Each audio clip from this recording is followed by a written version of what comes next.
Las unidades de cuidados críticos intensivos tienen características especiales, igualmente los enfermeros, ¿sí? Y ustedes lo van a verificar. Por ejemplo, entraron a una unidad de cuidados críticos, un paciente con un infarto, un paciente con una insuficiencia cardíaca, solamente está con una vía intermitente y no deja de ser crítico. En cambio, ustedes van a una terapia intensiva y encuentran un paciente que está con muchas bombas de infusión, diluciones en 250, 300 mililitros. Sin embargo, en el paciente cardiovascular todo diluimos en 50 mililitros. ¿Por qué? Porque tenemos un corazón enfermo que no soporta volúmenes altos, ¿sí? Si nosotros le damos más volumen a ese corazón, peor va a ser su trabajo, ¿sí? Y peor va a ser la evolución del paciente. Entonces, todos estos criterios tienen que tener un personal entrenado, capacitado, ¿sí? Y sobre todo interesado en seguir las normas de actualización que existen, ¿sí? Entonces, las unidades de cuidados coronarios en la antigüedad estaban diseñadas únicamente para controlar y verificar las arritmias, ¿sí? Como que lo cardiovascular era solamente las patologías del ritmo. Después, con el tiempo, muchos hospitales aún continúan con terapias intensivas unidas. ¿Ustedes tienen separadas sus unidades o es cuidados críticos en conjunto? En conjunto. Bueno, eso es importante destacar, la división del paciente cardiovascular del cuidado crítico de terapia intensiva, porque requiere cuidados especiales. ¿Sí? No quiere decir que el otro no requiera cuidados especiales, pero este requiere cuidados especiales específicos de un paciente con una patología cardiovascular. Entonces, van a ver que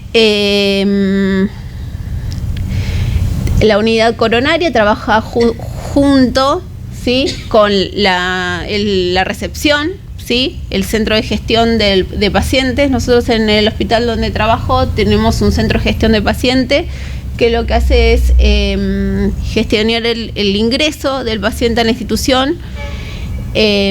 Ingresa por una guardia de emergencias. El hospital donde trabajo es un hospital de derivación y interna pacientes que requieren alta complejidad. Por eso se llama Hospital de Alta Complejidad del Cruce, ¿no? Si bien está en una zona de la provincia de Buenos Aires, donde es una zona estratégica, fue creado con el fin de darle cuidados intensivos de calidad y complejidad a una población bastante vulnerable. Y es un hospital público. Nosotros tenemos la salud pública en nuestro país.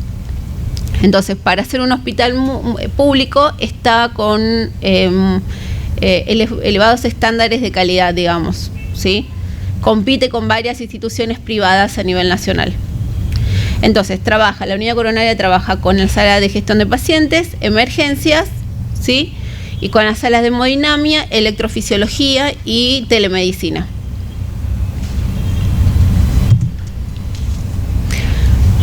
Nosotros en las áreas podemos tener pacientes de cuidados críticos, postinfarto, cursando un infarto, ¿sí? Con pacientes con diagnósticos de pericarditis. Si alguno no entiende alguna de las patologías, puede levantar la mano y les hago un breve comentario sobre cada una, ¿sí? Cualquier patología que sea del ritmo, que requiera monitoreo, bradiarritmias, bloqueos, ¿sí? Taponamientos cardíacos. El paciente en taponamiento cardíaco es una emergencia, o sea que pacientes con diagnóstico que ya está tratado. Cardiogénicos, ¿sí? Pacientes posoperatorios de cirugía cardiovascular en su totalidad, ¿sí? Y algunas veces pacientes con alteraciones electrolíticas que provocan, ¿sí? Alteraciones en el ritmo cardíaco también. Todas estas patologías, y existen muchísimas más, ¿sí? Que pueden encontrar en la unidad coronaria, ponen en riesgo la vida de ese paciente. Es un paciente en estado crítico.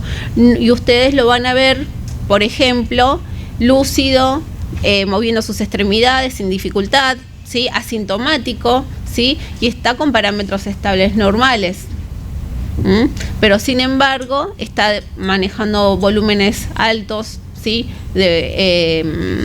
de volemia, ¿sí? Porque está sobresaturado de líquidos, porque es un paciente con insuficiencia cardíaca, su ventrículo derecho está funcionando bastante mal y puede llegar a una falla del ventrículo izquierdo, ¿sí?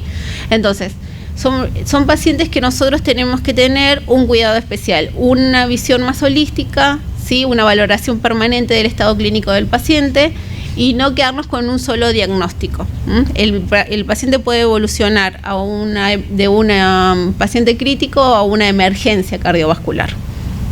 Entonces, también tenemos pacientes que son portadores de dispositivos o que se van a colocar dispositivos, ¿sí? Por ejemplo, pacientes que se van a colocar marcapasos, desfibriladores implantables. Nosotros tenemos que saber los cuidados de esos dispositivos, en qué casos se utilizan, para qué pacientes deben y qué cuidados debemos darles a esos pacientes en la recepción cuando los recibimos en la unidad coronaria, ¿sí? Hay cuidados específicos para esos pacientes. Entonces, cada minuto que el paciente está en estas unidades está bajo vigilancia del personal de enfermería, ¿sí? No así del personal médico, porque el personal médico, ustedes vieron que, no sé, acá, pero el personal médico hace sus rondas, ¿sí? Pero el personal que está permanentemente en la cama del paciente o al frente de la unidad es el enfermero, ¿sí? Por eso es importante que todo el personal esté capacitado. Acá en las diapositivas también incluye auxiliares y personal técnico. ¿Por qué? Porque viene el técnico de rayos, ¿sí? Y nosotros tenemos un paciente con cierta patología, con cierta medicación infundiendo, con cierto dispositivo especial. Entonces yo tengo que asistir, no puedo dejar que un técnico venga y trabaje solo sin mi acompañamiento, ¿sí? La enfermera es el responsable de ese paciente. Este trabajo en equipo tiene que ser con una comunicación eficaz, ¿sí? Con un trabajo en equipo donde exista un intercambio de información permanente, ¿sí? ¿Todo esto a quién beneficia? Al paciente, exactamente, ¿sí? Nosotros lo que queremos es que el paciente, si bien ya tuvo un evento cardiovascular, ya viene con antecedentes o ya tiene una patología cardiovascular instaurada, no queremos que este paciente se complique, ¿sí? O que haga una reagudización de su patología crónica. Entonces, ¿esto qué nos va a dar a nosotros si nosotros prevenimos todo esto o nosotros actuamos, valoramos, hacemos diagnósticos de enfermeros adecuados, ¿sí? ¿De qué manera repercute en el paciente y en la institución? Acortando la estadía en la internación de cuidados críticos cardiovasculares, y esto económicamente es un gasto significativo. Imagínense que yo estoy hablando de una institución que es una institución pública. Obviamente en el privado es diferente, porque ahí hay un gasto que es pagado, rentado, no sé cómo lo pueden decir, por una obra social, ¿sí? Una asistencia privada. Pero este personal entrenado que acorte las estadías o que realice cuidados de calidad y seguridad en el paciente, repercute directamente también en los gastos que se generen por las estadías y las complicaciones, y aparte de la disminución de la mortalidad de los pacientes. Bueno, cuando un paciente cardiológico grave presenta una complicación, puede tratarse de eventos que evolucionen en cuestión de minutos y acaben con la muerte del paciente, ¿sí? Por lo cual, cuando se trata de enfermos de riesgo de que esto suceda, se recomienda su ingreso directamente a este tipo de unidades, ¿sí? Donde la detección inmediata del problema y la puesta en marcha instantánea de medidas encaminadas a su resolución aumenta significativamente las posibilidades de supervivencia del paciente. Muchas veces ingresa a la guardia el paciente con un diagnóstico de dolor de pecho, ¿sí?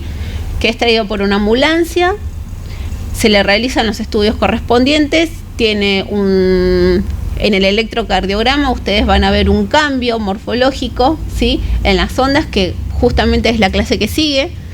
Entonces van a hacer acciones inmediatas. ¿Para qué? Para que esa isquemia no progrese a una necrosis del tejido, ¿no? No evolucione, ese infarto no evolucione. Entonces, en esta parte es fundamental la actuación de enfermería, ¿sí? En la detección precoz, porque esa isquemia, si yo no la trato, si yo pierdo tiempo, ya sea administrativo, en ir a buscar el AVOCAT, en colocarle la vía, en ponerle NTG o lo que sea que le indique el médico, ¿sí?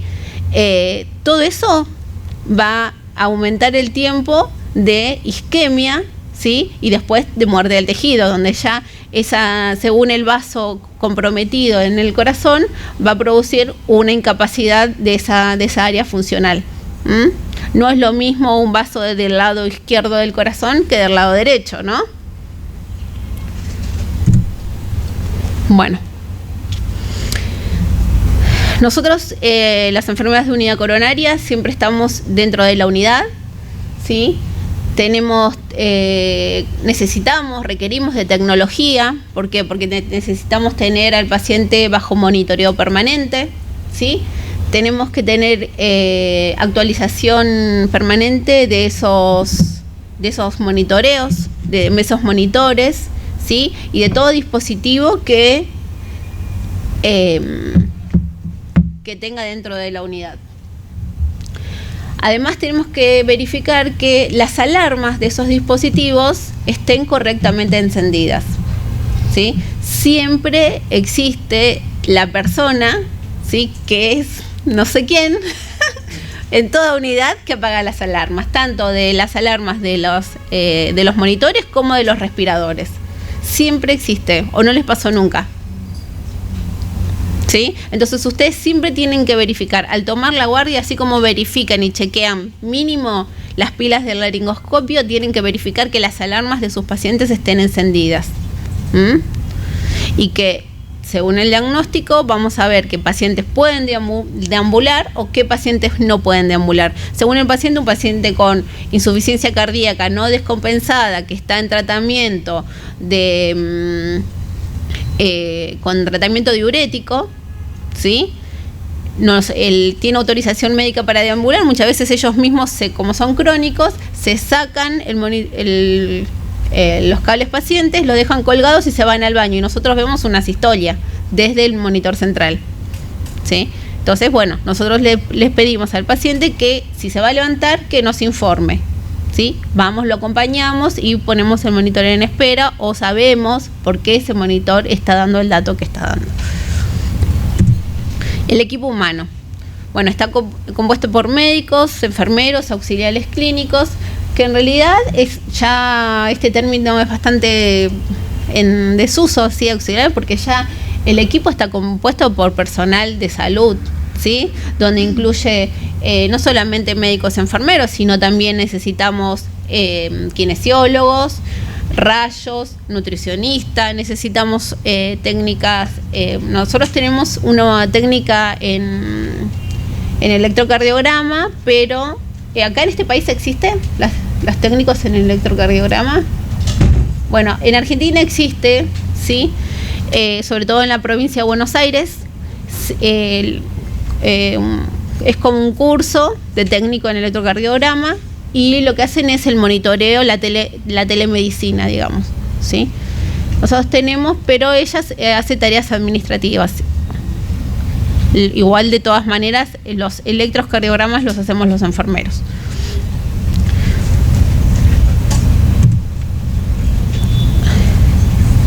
Bueno, los enfermeros van a estar altamente calificados, entrenados para detectar y responder ante requerimientos y urgencias de la unidad, como así también para actuar coordinadamente con el equipo médico, ¿sí? Nosotros lo que tenemos que tener siempre es muy buena comunicación con el personal médico.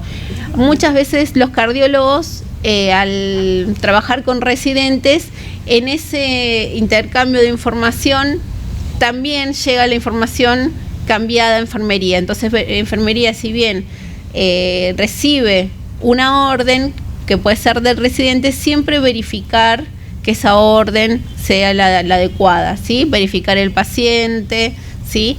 Que no nos equivoquemos. Y aparte, con el criterio de enfermería. Por ejemplo, les puedo dar que le den a un paciente 50 unidades de insulina corriente en bolo. ¿Está bien? No es un poquito mucho, ¿no?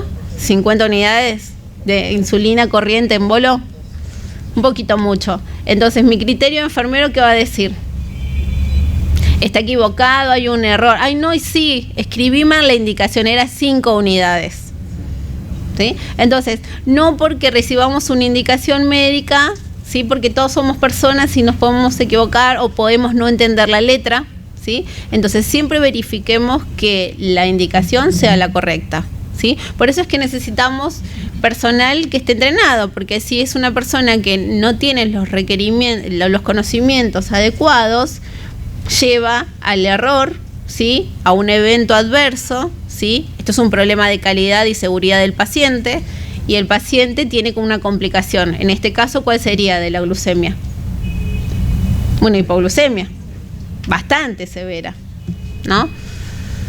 Bueno, si bien las unidades, no todas las unidades cuentan con una central de monitoreo, con un personal delante de la central de monitoreo, todas las unidades tienen su monitoreo. El responsable de monitorizar a ese paciente siempre va a ser la enfermera a cargo.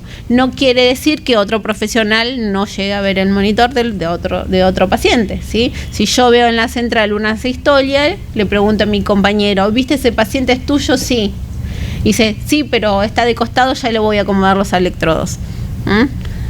Pero nunca dejemos de ver las alarmas, ¿sí? ¿Qué es el dato que nos da ese monitor? Bueno, el monitoreo es de 24 horas y en algunas instituciones este monitoreo es grabado durante 24 horas o más, ¿sí? Eso es, en los lugares privados el monitoreo se puede guardar hasta 96 horas. Además, en determinadas unidades hay un segundo monitor en la cabecera de la cama, bueno, que era lo que yo les decía, tienen una central de monitoreo y aparte el monitor multiparamétrico que está en la cabecera del paciente. ¿Ustedes tienen así también? ¿En la SUSI? ¿Tienen una central? No, solamente el monitoreo. Bueno, eso lo que se hace es, por ejemplo, en algunos hospitales ustedes pueden ver que tienen unidades individuales, ¿sí? Pueden ver en un monitor, están viendo el monitor de su paciente, pero como están en red, ¿sí? Les puede aparecer una ventanita que diga cama 8, por ejemplo, y ustedes están viendo ahí que el paciente está con una bradicardia. Entonces ustedes, si bien están trabajando con el paciente de cama 10, ya saben que con el paciente de cama 8, entonces, según los parámetros alterados que aparezcan, las alarmas que estén sonando, me va a aparecer en los monitores de otros pacientes. ¿Por qué? Porque me quieren avisar que está pasando algo en otro lugar y yo, como estoy atendiendo a este paciente, no puedo verlo. Entonces, eso es algo positivo y que tenemos que saber que existe, y tenemos que saber si nosotros en nuestra institución lo tenemos que saber hacer la conexión correspondiente, ¿sí? Porque muchas veces ignoramos que eso se puede hacer, o qué es eso, y lo suspendemos. Bueno, el equipo técnico, siempre vamos a estar verificando las constantes vitales, vamos a hacer un electrocardiograma diario durante la estadía del paciente, no solamente al ingreso, sino diariamente, ¿sí? También se le realiza una placa de tórax de control. ¿Por qué sería importante en un paciente cardiovascular una placa de tórax?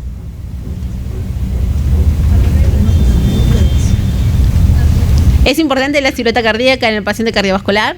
Sí, muy bien, ¿sí? Nosotros vemos la silueta cardíaca, entre otras cosas, ¿sí? Aparte de lo que puede ser todo lo referido al pulmón, ¿sí? Pero en un paciente cardiovascular podemos tener también imágenes pulmonares que pueden darnos hallazgos también de patología cardiovascular.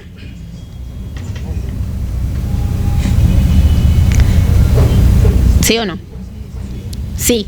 En ese caso estaríamos hablando de un paciente con qué patología que podría ser. ¿Qué se les ocurre?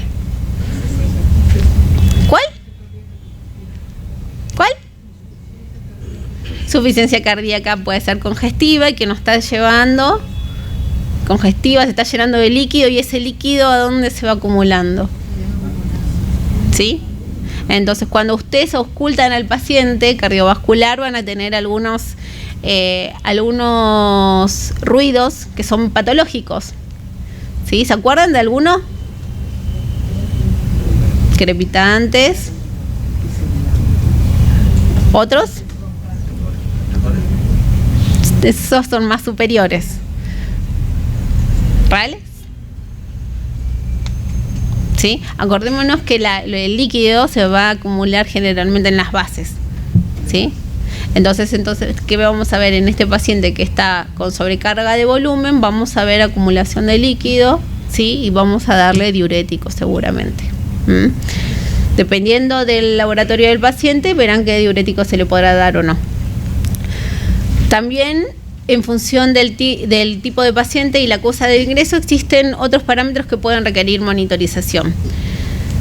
Acá estamos hablando de generalidades, ¿sí? Pero esto es muchísimo más amplio, porque estamos hablando de un paciente cardiovascular. Hoy por hoy el paciente cardiovascular recibe atenciones en las unidades coronarias de alta complejidad y de equipos muy sofisticados, que pueden ser hasta asistencias ventriculares, drogas específicas que requieren gran cuidado. ¿Por qué? Porque el paciente está dependiendo de esas drogas, su vida está dependiendo de esa droga, como también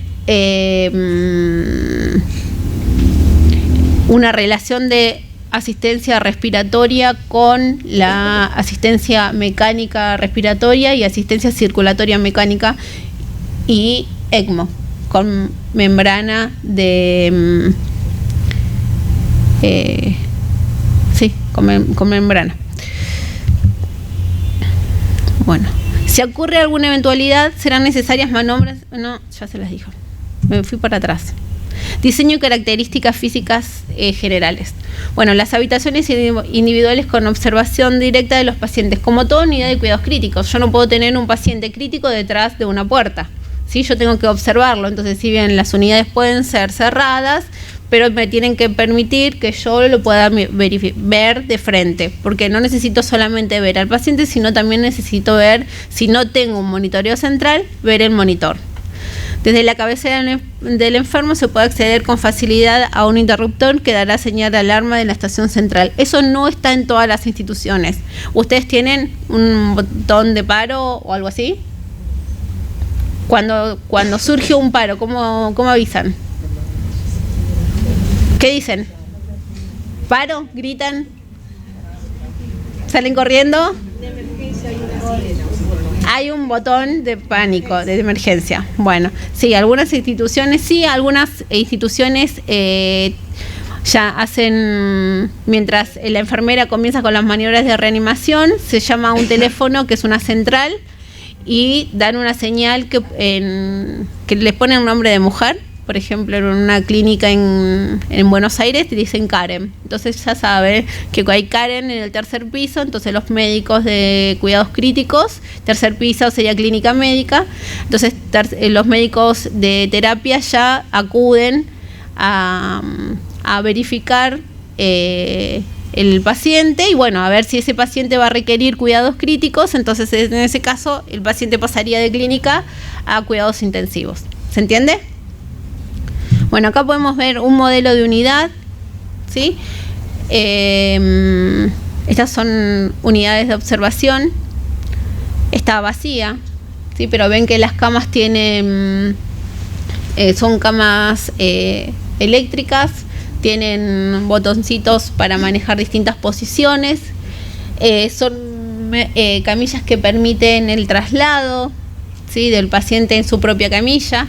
¿Sí? Esto es interesante, que muchas veces las camas son más grandes que las puertas, porque el diseño de las estructuras no diseñaron diseñaron con unas medidas y resulta que hicieron la compra, porque las compras son por separado. El arquitecto diseñó y la compra de la cama se hizo por otro lado, entonces compraron camas más grandes. Entonces eso es un problema.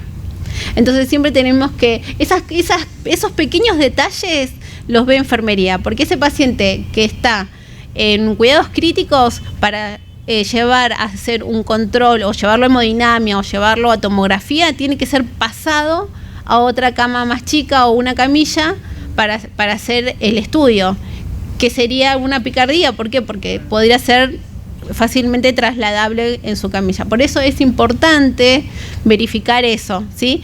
Aunque sea una tontera, parezca una tontera, pero es una realidad, ¿sí? Que la cama salga por la puerta. Bueno, ¿qué tenemos en la UCI? Bueno, unidades de cuidados intensivos generales nos llevan separados de la UCI. Podemos tener cirugía cardíaca, box de dolor torácico, urgencias, laboratorio de hemodinamia, radiología, laboratorio de bioquímica, medicina nuclear. Medicina nuclear trabaja mucho con unidad coronaria. Muchos estudios de evolución de los pacientes requieren medicina nuclear.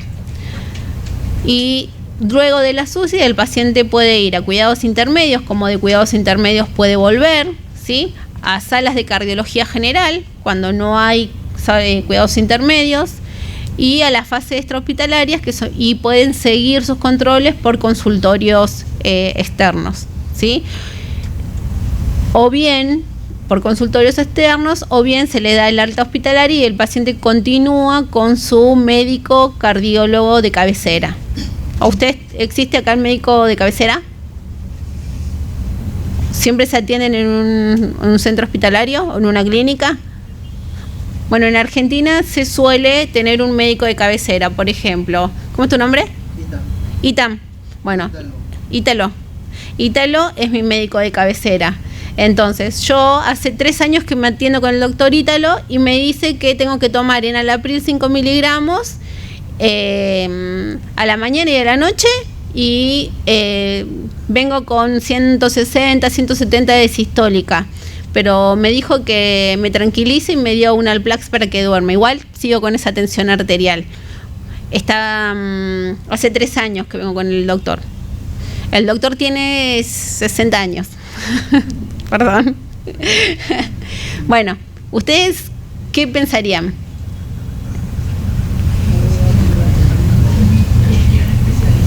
Yo me controlo porque yo me tomo la pastilla como el doctor me dijo, porque el doctor me dijo, me atiende re bien. Él me regala la medicación.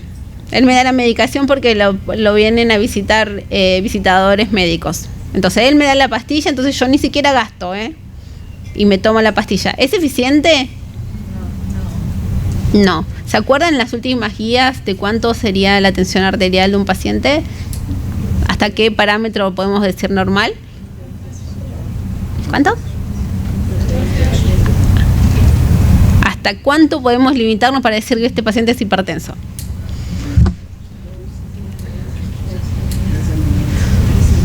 140, 139.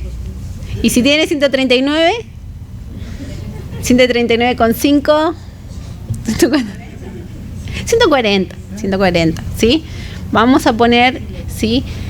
Y a esto le sumamos los factores de riesgo aparte, ¿no? No solamente un valor de tensión arterial, sino los factores de riesgo que tenga atrás, que me den más predisposición de sufrir eventos cardiovasculares. Hace muy poquito un compañero mío, enfermero, 40 años, hace un fin de semana, ¿sí?, se desvaneció en la calle y tuvo un infarto masivo, ¿sí?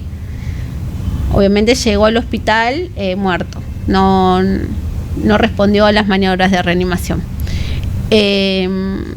Siempre fue deportista, no tenía obesidad, no era diabético, era enfermero, tomábamos café, tomábamos mate juntos, ¿sí? Era enfermero y sabía los riesgos cardiovasculares que podían existir. O sea, cualquier persona, ¿sí?, no está exenta a sufrir un evento cardiovascular. Si bien hay factores que son de riesgo, ninguna persona está exenta. Por eso vieron que existen en edificios, ¿sí?, hoy por hoy mucho el concepto esto de la reanimación y la capacitación es en reanimación de atención inmediata, que toda la población sepa cómo reanimar a un paciente, aunque no sea personal de salud. ¿Por qué? Porque hay muchos, los estudios demuestran un alto índice de muerte súbita en pacientes sin antecedentes. Entonces, no nos limitemos solamente al paciente que tiene antecedentes de riesgo cardiovascular. Acá podemos ver en esta imagen un paciente que está con monitoreo. Vemos la central, vemos el monitor, los cuidados que se le están realizando. Vemos el paciente que está en ventilación, conectado a ARM.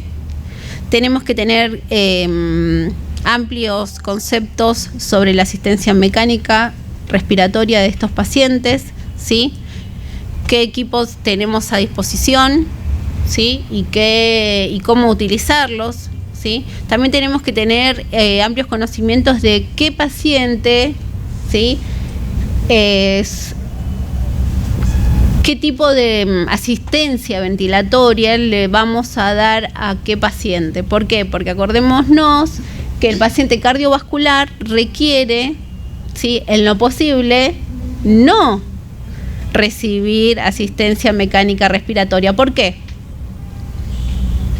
Porque el paciente con patología descompensada cardiovascular, la asistencia ventilatoria no les hace bien. La asistencia respiratoria, ¿en qué flujo de presiones actúa? Vieron que nosotros en nuestro organismo tenemos presión negativa o positiva. La respiración se da con unas diferencias de presiones que se generan por los músculos, por las costillas, que actúan en la respiración, ¿no? Bueno, que eso lo que hace son cambios de diferencias de cambios de presiones de negativo a positivo con la atmósfera, ¿sí? Cuando nosotros conectamos a un paciente en una asistencia ventilatoria, nosotros estamos dándole a ese paciente, a un modo controlado, una asistencia con presión positiva, ¿sí? Todos los respiradores son con presión positiva. En el paciente con patología cardiovascular, esta presión positiva, ¿sí?, disminuye el flujo del venoso, del retorno de los vasos, ¿sí? Hay más compresión. ¿Por qué? Porque existe una presión positiva del tórax.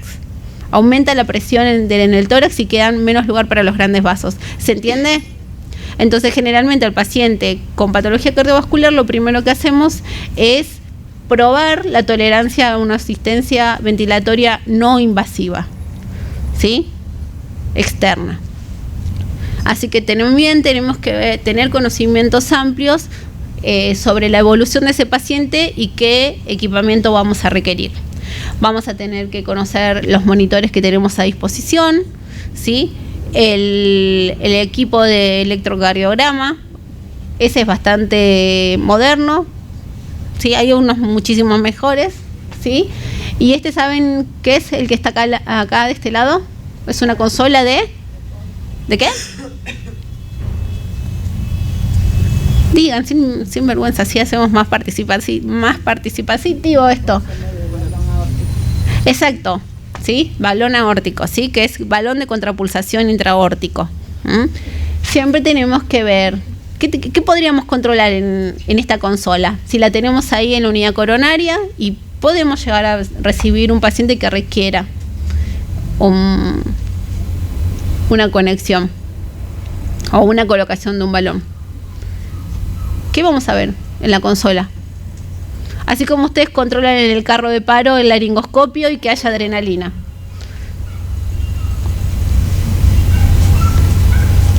Acuérdense en que estas consolas trabajan ¿con qué? Con un gas, ¿sí? Vamos a verificar siempre que las consolas tengan la carga de gas adecuada, por lo menos para iniciar el tratamiento, ¿sí? Y una vez que el paciente es conectado al balón de contrapulsación, nunca puede ser desconectado. O sea, no puede dejar de balonear ese paciente. Cuando ustedes van a tener un paciente con cuidados en shock cardiogénico que requiere balón de contrapulsación, ¿sí?, nunca, si se lo colocan en hemodinamia, apenas se lo colocan ya tiene que estar con la consola ahí disponible para empezar a balonearlo. ¿Por qué? Porque ese balón colocado dentro de la aorta ya empieza a formar trombos. Y si yo, por más corto que sea el tiempo de 5 o 10 minutos, ya hay generación de trombos y fibrina, que después el balón, al empezar a actuar, ¿qué va a hacer con esos trombos? Los va a diseminar, ¿sí? Con el flujo que da la aorta. Bueno, y por último ya los cuidados intermedios que salen de la UCI son los de telemetría, ¿sí? Estos pacientes son observados. Existen algunos dispositivos que son tipo de conexión inalámbrica que llevan a una central. No todas las instituciones los tienen, ¿por qué? Porque son bastante caros. El paciente está conectado, vivieron como si fuera un holter, que se pone con la canastita, con la mochilita así, gordita, bueno, está conectado y yo por una central de monitoreo lo puedo observar, ¿sí? Hay otros pacientes que los cuidados telemétricos lo hace solamente la enfermera con la valoración y el electrocardiograma. Pero resulta que es un riesgo de estos pacientes que, al ser pacientes que ya pueden deambular, que puedan sufrir una parada cardíaca por un evento eléctrico, y nosotros acudir cuando ya el paciente está en parada. Entonces ahí hacemos comenzamos con la RCP y lo pasamos a cuidados intensivos. Es importante siempre que la enfermera, después de hacer una valoración, de hacer un diagnóstico, de realizar procedimientos en base a sus cuidados, ¿qué tenemos que hacer? Si no lo hacemos es como si no hubiéramos hecho nada. Registrar, ¿sí? ¿Por qué los enfermeros no nos olvidamos siempre de registrar? Si ustedes ven, hicieron mucho más de lo que registraron, porque registraron para el paciente estable, durmió, comió y recibe familiares. Nada más. Y todo lo demás, y más en un paciente en cuidados críticos, ¿sí? Cualquier cambio en el paciente, que puede ser mínimo en un turno, ¿sí?, puede ser indicador de una complicación en otro, ¿sí? Un paciente que ahora me esté dando fiebre, un paciente cardiovascular, ¿sí?, que tiene una FA crónica, pero justo adquirió una neumonía, ¿sí?, y está con 39, 40 de temperatura, y la frecuencia cardíaca se disparó, ¿sí? Está en 150, 160, y ya vemos que esa frecuencia cardíaca lo está descompensando al paciente. Entonces yo tengo que verificar, está bien, es un paciente con una FA crónica, ¿sí?, de alta respuesta, pero está con fiebre. ¿Y qué puede pasar con ese paciente? La FA lo descompensa, ¿y qué pasa? Generalmente en estos pacientes siempre el resultado, si se descompensa, pasa a una complicación mayor y a la muerte, ¿sí? Estamos hablando de pacientes críticos. No tenemos muchas opciones, ¿sí? Entonces, si nosotros tenemos un dato que está con fiebre, verifiquemos, realicemos, informemos al médico, volvamos a verificar, luego de haberse administrado cierto medicamento, volvamos a verificar si bajó o no bajó la temperatura, si ese paciente sigue con cuánto de tensión arterial, con cuánto de frecuencia cardíaca, si su FA, que bien es crónica y el paciente está medicado, si no lo está descompensando, ¿cómo voy a verificar? ¿Sí? Si está con signos de bajo gasto cardíaco, ¿sí? Lo voy a ver con un paciente con deterioro del sensorio, un paciente que estaba hablando, caminando, ¿sí? Ahora está con deterioro del sensorio, frío, pálido, ¿sí? Se está hipotensando, ¿sí? Esos son signos de que la FA lo está descompensando. Entonces ese paciente va a pasar, ¿sí?, de una patología crónica a una reagudización, una complicación que es una neumonía, por ejemplo, ¿sí?, y por el cuadro febril termina en cuidados críticos cardiovasculares porque hay que cardiovertirlo. ¿Sí? ¿Estamos bien? Bueno, acá podemos ver un paciente que está con asistencia en en telemetría. Eso es uno de los dispositivos que pueden ver. Esos dispositivos pueden grabar esos chiquititos graban durante 24 horas. Y el paciente puede andar deambulando con su dispositivo, acompañado por el enfermero, por un familiar. Sí, siempre el paciente cardiovascular no lo dejamos solo, siempre lo observamos, lo acompañamos o aseguramos que esté con un familiar. Existen distintos criterios de ingreso de pacientes, ¿sí? Son criterios generales, ¿sí? No son únicos, no son estándares y no son en todas las instituciones, obviamente. No están normatizados, por lo menos en nuestra institución, no está normatizado el ingreso a la UCI, sino que depende del diagnóstico que se realice previamente y la patología.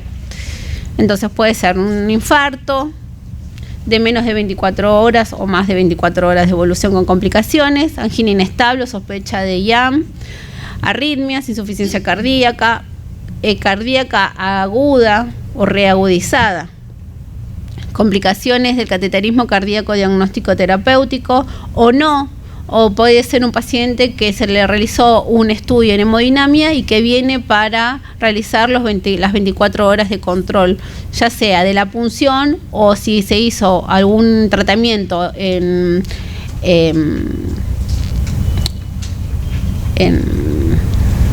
me fue el nombre, en electrofisiología, si se le hizo una ablación de alguna arritmia, requiere monitoreo las primeras 24 horas, entonces vienen a la unidad coronaria para monitorear. Entonces es muy importante saber si el paciente fue a hemodinamia, ¿qué se le hizo? Porque en hemodinamia se pueden hacer muchos procedimientos.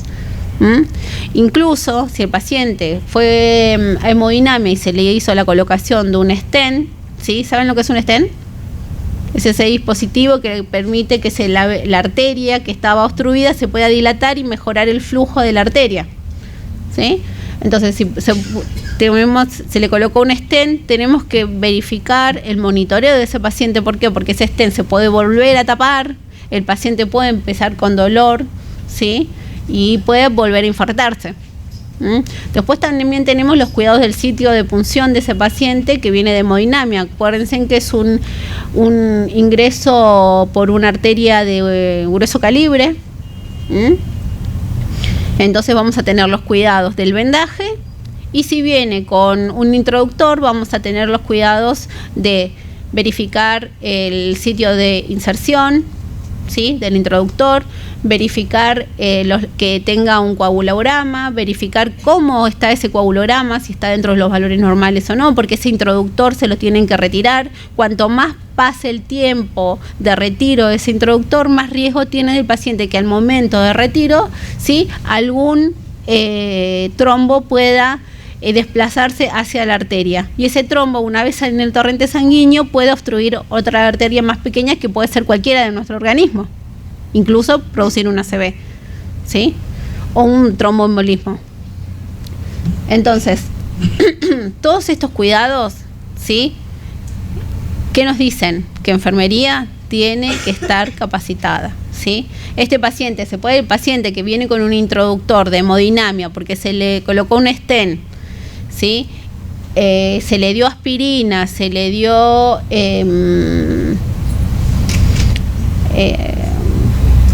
otro tipo de medicamento, se le pasó heparina durante el procedimiento, entonces tiene que tener durante 2 horas el introductor. Yo durante ese tiempo yo tengo que saber el manejo y el cuidado de ese introductor.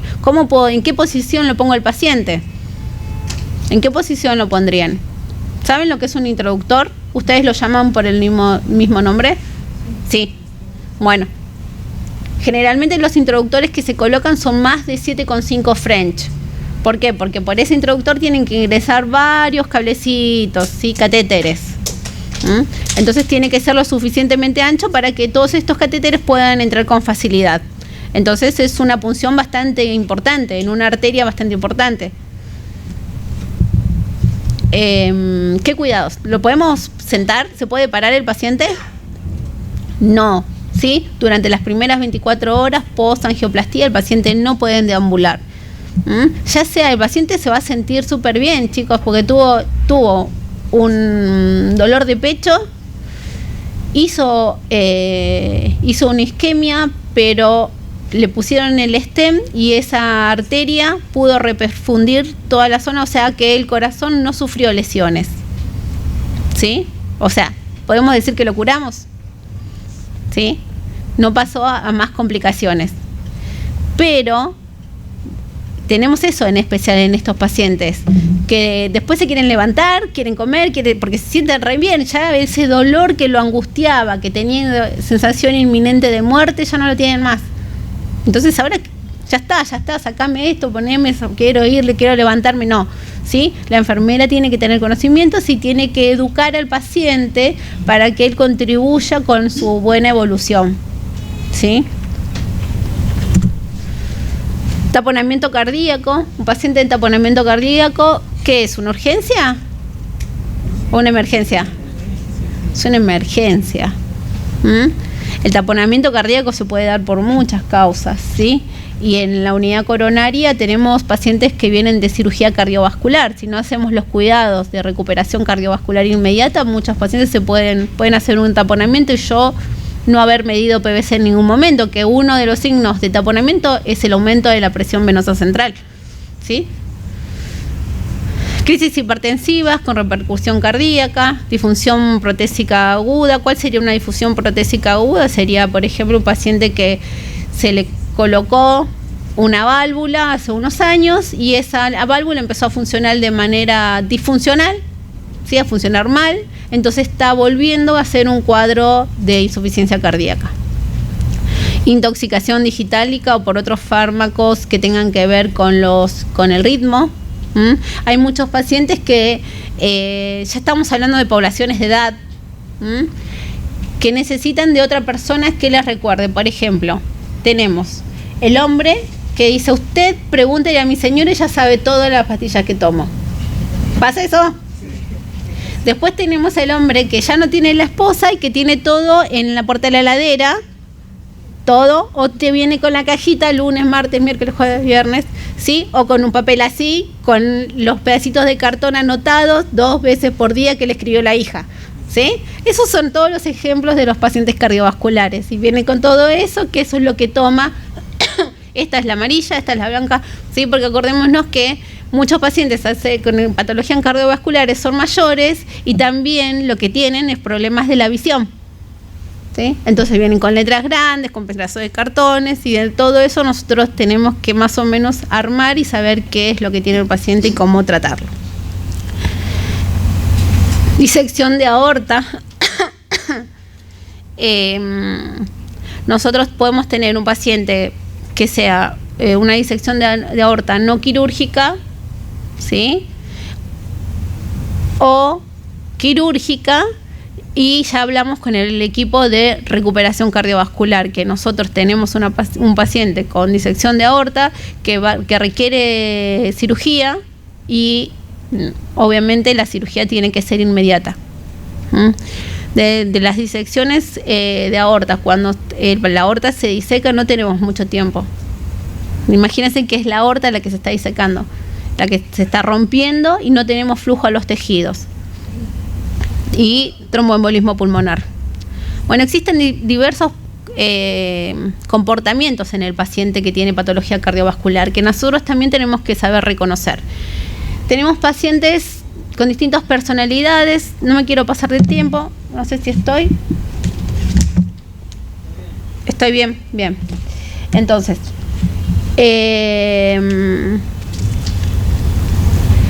¿cómo encontramos un paciente? Un paciente que viene con insuficiencia cardíaca, ¿sí? Con un debut de insuficiencia cardíaca. El paciente tuvo un infarto y debuta con una insuficiencia cardíaca.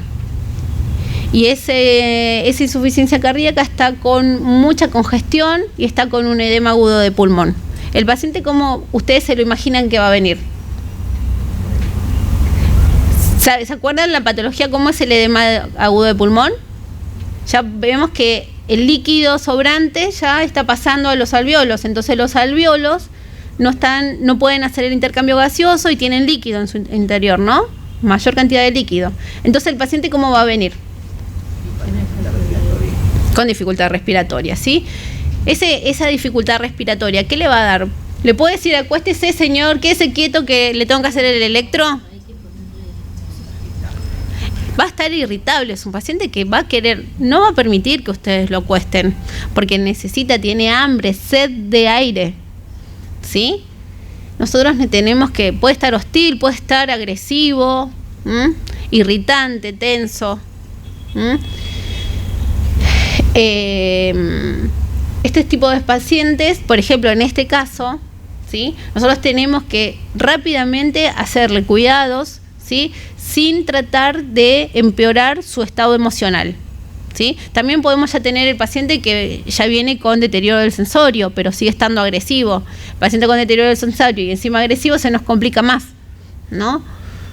Porque no le podemos hacer entender que le vamos a poner una vía, entonces ya lo tenemos que sujetar para que poder colocarle la vía, porque en ese paciente, ¿qué tenemos que hacer? Colocarle una vía, colocar sonda vesical, asistencia ventilatoria no invasiva, empezar a controlar los ingresos y egresos y empezar a verificar la actividad respiratoria para que no se siga comprometiendo y no requiera asistencia mecánica positiva, con presiones positivas y ARM con sedación. Si no, yo no quiero que ese paciente progrese, entonces lo que le tengo que sacar es ese líquido de los pulmones, ¿sí? Le voy a dar diuréticos y voy a controlar la tensión arterial. Bueno, después también tenemos pacientes, ¿sí? Con una personalidad bastante especial, que pueden ser problemáticos, dominantes, autoritarios. Acuérdense que en toda patología cardiovascular existe una importante carga emocional o de carga. Nosotros tenemos un médico especialista en estrés y patología cardiovascular, que es el doctor López Rossetti, no sé si lo conocen en Argentina, es bastante famoso, ¿no? Entonces, ¿qué se hacen? El paciente cardiovascular es especial en esto, ¿sí? Muchas veces el paciente hace un evento cardiovascular porque su empresa o su negocio viene en negativa, por un problema familiar, por un disgusto, ¿sí? Está acostumbrado, por ejemplo, a tener cierta autoridad o ejercer cierta autoridad sobre las personas, y dentro de la unidad coronaria es una persona que está está desnudo, vamos que está desnudo, ¿no? Entonces que vienen un montón de personas a hacerle un montón de tratamientos y él no sabe para qué, o si la enfermera no le explica, todos vienen. Nosotros tenemos el control, verificación del paciente por cinta, o sea, por una pulserita. Entonces yo me fijo que la cinta diga Mariana Navarro, ¿usted es Mariana Navarro? Sí, soy Mariana Navarro, listo, le voy a hacer una placa de tórax. Me hicieron una placa de tórax. Después me volvieron a hacer otra. ¿Por qué? ¿Porque se equivocaron o porque algo salió mal? Entonces tenemos que nosotros también conocer el tipo de pacientes que van a llegar, ¿sí? Y esa carga emocional que traen. El paciente es hiperactivo, es enérgico, impulsivo, hace muchas cosas en poco tiempo y si es necesario más de una actividad a la vez, y su tono de voz es alto. Eso también pasa mucho en la unidad coronaria. Ustedes van a escuchar que tenemos un paciente que está con un diagnóstico cardiovascular y está escuchando la radio cumbia a todo volumen, ¿sí? Y si encima vamos y le decimos, se puede molestar. ¿Por qué? Porque la unidad de cuidados intensivos tiene que ser un lugar cómodo, no solamente de temperatura, sino también de ruidos, ¿sí? Yo no puedo tener una enfermera que ande con taquitos haciendo ruido tiqui, tiqui, tiqui, tiqui, tiqui, tiqui, tiqui, tiqui, tiqui, caminando por toda la unidad coronaria, porque yo lo que tengo que darle al paciente es tranquilidad, ¿sí? Las luces tienen que estar encendidas de forma adecuada. No puedo prenderle todas las luces y no necesito prender todas las luces, ¿sí? ¿Vieron como las unidades maternales que tienen unidades, los cuidados especiales, por ejemplo, la temperatura? ¿Vieron? Entonces, acá en la unidad coronaria es exactamente lo mismo. Se trata de disminuir los ruidos.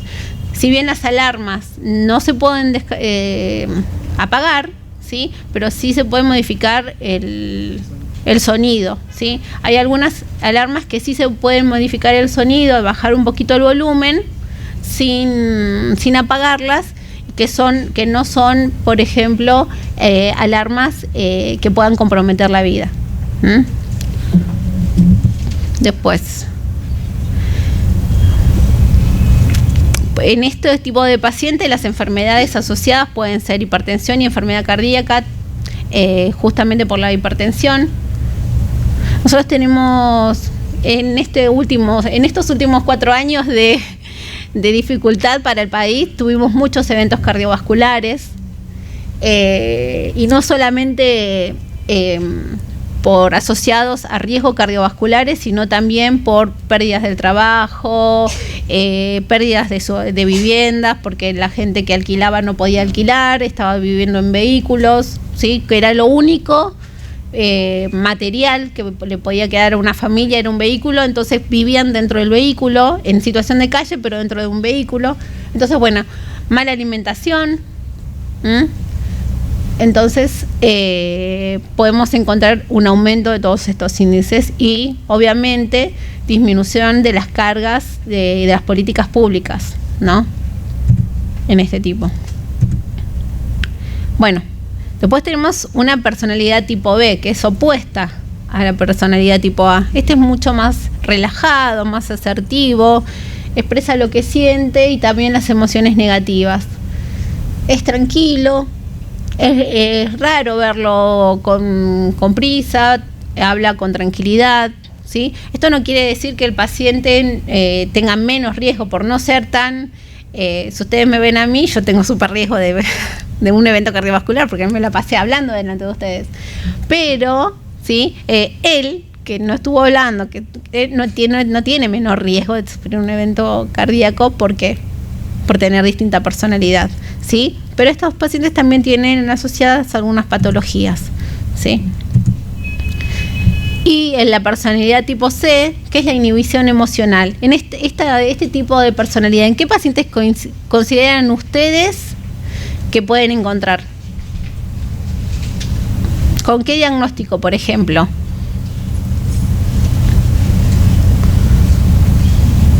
¿Un paciente agudo puede estar inhibido emocionalmente si su cuadro de lucidez está adecuado, si está lúcido? ¿Puede estar inhibido emocionalmente?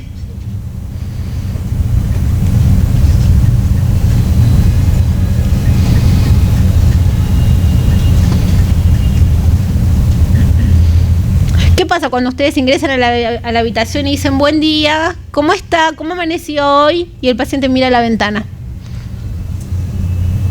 Dice, bueno, le traje las pastillitas, me permite, le voy a controlar la tensión arterial, estira el brazo. ¿Sí? Y dice, ¿va a tomar las pastillitas? Ahora tomo. ¿Qué hacemos? ¿Qué pasa con ese paciente? Algo le pasa, ¿no?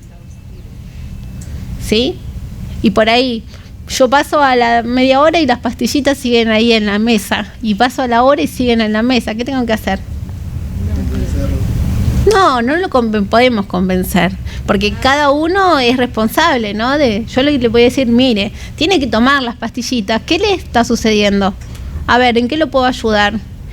Y por ahí es un problema con el personal que salió del turno, que puede decir que lo trató mal, o por ahí es un problema que tiene en su casa, o porque no lo viene a ver la familia, o porque no se puede comunicar. Y yo le puedo decir tanto como tan difícil que es algo humano, ¿no? Es decir, ¿querés llamar de mi teléfono? O te llamo del teléfono del hospital. Decime el número y te llamo y te paso. ¿Sí? Esas características que es el comportamiento humano y el cuidado humanizado, que no lo debemos perder en las unidades de cuidados críticos, ¿sí? La comunicación, el saber qué es lo que le está pasando al paciente, ¿sí? Hoy es otra cosa encontrar al paciente mirando la ventana que no responde, que tiene una pupila midriática o que está con anisocoria, ¿sí? Es diferente, ¿no? Que yo le digo, le voy a tomar la presión y no se mueve, ¿sí? Son dos pacientes diferentes. Al que me dice sí, no, baja, subí, agua, ¿sí? Entonces nosotros en ese momento la enfermera siempre actúa, ¿sí? Y siempre sabe, muchas veces la interconsulta con psicología ¿quién es la que le informa al médico? Doctor, ¿por qué no le manda una interconsulta con el psicólogo a este paciente? Es la enfermera. Porque la enfermera ya se cansó de hacer la psicología con el paciente, pero la enfermera no tiene las herramientas que tiene una psicóloga, pero siempre es la primera en escuchar las cosas más íntimas o por ahí lo que el paciente no se anima a decirle al médico. ¿Por qué? Porque el médico por ahí viene con un grupo de otros profesionales, porque no viene solo o porque no le da el pie a poder descargar esta información, o porque el doctor si quiere preguntarme algo, ¿no? Le da vergüenza o no quiere, o quiere decirle no vaya, no pierda más tiempo conmigo, ¿sí? Son cosas que pasan por la mentalidad del paciente, de todos los pacientes, de nosotros mismos cuando somos pacientes, ¿no? Y bueno, estos pacientes tipo C pueden ser pasivos, son indefensos, ¿sí? Pueden ser conformistas, ¿sí? Estamos hablando también de un paciente que puede estar crónico. En el paciente encontramos todos estos tipos de personalidad lo podemos encontrar en un paciente con insuficiencia cardíaca en sus distintos estadios de la patología. Ya una personalidad tipo C es, por ejemplo, el paciente que perdió las esperanzas para un trasplante, ¿sí? Perdió las esperanzas, ¿por qué? Porque hace muchos meses que está en lista de espera, porque es de difícil compatibilidad, porque ve que su cuadro clínico cada vez empeora, ¿sí? Entonces, como que, ¿qué podemos decir nosotros como humanos? Está como perdiendo las esperanzas, ¿no? Entonces empieza con este grado de disminuir, ¿sí? Ya no se quiere bañar, ya no quiere levantarse, no le importa si levantas la persiana o no, la ventana, si entra el sol o no. Entonces nosotros tenemos que trabajar con eso. Si lo pinchaste una vez, 2 veces, 3 veces, ya estos pacientes tuvieron muchos tratamientos endovenosos, así que son pacientes que son de difícil acceso endovenoso, que tienen una vía central y esa vía central hay que cuidarla, darle mucho cuidado. ¿Por qué? Porque darle un foco infeccioso a un paciente que está en plan de trasplante, ¿sí? Es tirarle para atrás su proyecto, ¿sí? Entonces, tenemos que verificar todo eso. Y enfermería, reconocer. Vieron que hablamos desde una estructura edilicia hasta un tipo de comportamiento de las personas, ¿sí? Todo esto es lo que podemos encontrar dentro de la SUCO. Y bueno, después la personalidad tipo D, ya con una inhibición social total, ¿sí? Ya no tiene emociones, ya un paciente con emociones negativas y conductas negativas totalmente, que no quiere que lo vuelvan a hacer algún tratamiento, no quiere que le hagan placas, no quiere que le pongan una vía, no quiere que le pasen más el antibiótico, ¿sí? Y vemos una falta de apoyo social percibido. ¿Por qué? Porque vemos que es un paciente que está solitario, que por ahí no tiene familiares, ¿sí? En estos pacientes también encontramos que muchos pacientes no tienen familia y sus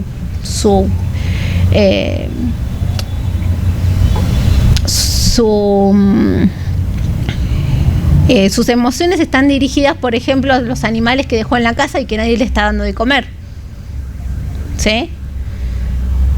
Bueno, este tipo de personalidad obviamente requiere tratamiento psicológico, fuera de que lo pueda percibir enfermería. Nosotros podemos darle apoyo emocional como uno de nuestros cuidados, ¿sí? Dentro de nuestros diagnósticos enfermeros, pero necesitamos un profesional, ¿sí? Y estos pacientes es muy fácil de que vean solamente lo negativo de las cosas, lo negativo de estar encerrado, lo negativo de estar continuamente invasivo. En las unidades coronarias críticas hacemos una rutina de laboratorio diario, ¿sí? Vieron que en las UCI hacen laboratorio con gases, bueno, en la SUCO hacen laboratorio solamente, y el paciente que está con ARM, aparte se le hace el laboratorio. Imagínense, paciente con insuficiencia cardíaca que puede estar 4 meses esperando un trasplante, durante 30 días del primer mes le sacaron sangre solamente una vez del laboratorio, aparte de todos los pinchazos de recolocación de vías que puede llegar a tener el día. Y otra vez sacamos la calculadora y empezamos a hacer cuentas, ¿no? Entonces, si por ejemplo un turno le cambió la vía y otro turno le volvió a cambiar porque se tapó, porque ya son pacientes crónicos y vienen con varios accesos venosos, al día ya lo pincharon 3 o 4 veces. Imagínense si encima le van a hacer una tomografía que le van a pasar contraste, otro pinchazo más. ¿Por qué? Porque la vía que tiene puesta no le puedo pasar otra medicación, así que tenemos que ponerle otra vía. Esa medicación tiene que pasar por un lumen único. Entonces 5 veces, ¿sí? Al día durante 30 días y después durante 60 y durante 90, ¿sí? ¿Cuánto tiempo puede esperar un paciente un órgano? ¿Sí? Entonces ya estos pacientes se tienen una carga emocional muy negativa, ¿sí? Están muy deteriorados y esa carga emocional negativa también empeora su salud cardiovascular. Bueno, ¿alguna pregunta?